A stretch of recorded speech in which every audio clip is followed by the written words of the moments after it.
Sir, Balu గారి విగ్రహావిష్కరణ గురించి కొంత వివాదం నడుస్తోంది. దానిపై మీ కామెంట్ అయ్యి. చాలా బాధాకరం అది. ఎందుకంటే బాలు గారు యూనివర్సల్, మ్యూజిక్ ఈజ్ యూనివర్సల్. మ్యూజిక్కి జాతి, మతము, ప్రాంతము ఇవన్నీ ఉండవు. భాష దేనికి ఉండదు. అతీతమైంది సంగీతం.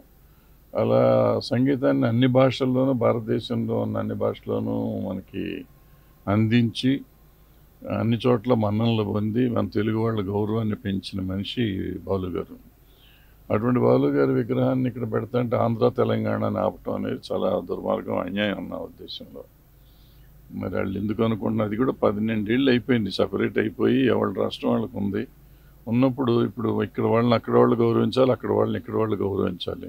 ఒకళ్ళనొకళ్ళని గౌరవించుకుంటూ ఉండాలి తప్ప, అన్నదమ్ముల్లాగా ఉండాలి తప్ప ఇంకా ద్వేషాన్ని పెంచుకుంటాం అనేది కరెక్ట్ కాదు. మరి ఎవరు ఎందుకు చేస్తున్నారో నాకు తెలీదు, అది మాత్రం తప్పే. సార్, ప్రైవేట్ వాళ్ళు ఈ ప్రతిష్ట చేస్తున్నారు, ప్రభుత్వం సహకరిస్తుంది. దాన్ని వ్యతిరేకిస్తున్నారు. ప్రభుత్వం ఎందుకు సహకరించాలి అని? ఎందుకు సహకరించకూడదు? తెలుగు వాళ్ళు కాబట్టి సహకరిస్తున్నారు. దాంట్లో తప్పేం ఉంది? దాంట్లో తప్పేం లేదు. సహకరించాలంటే మన తెలుగువాడు ప్రపంచం గర్వించదగ్గ ఒక టెక్నీషియన్, ఒక సంగీత వాగ్గేయకారుడు లాంటి ఆయన్ని మనం గౌరవించడంలో తప్పు లేదు. మన తెలుగువాడు అని గౌరవిస్తున్నారు. సో దానికి ప్రభుత్వం సపోర్ట్ చేయడంలో తప్పే ఉంది.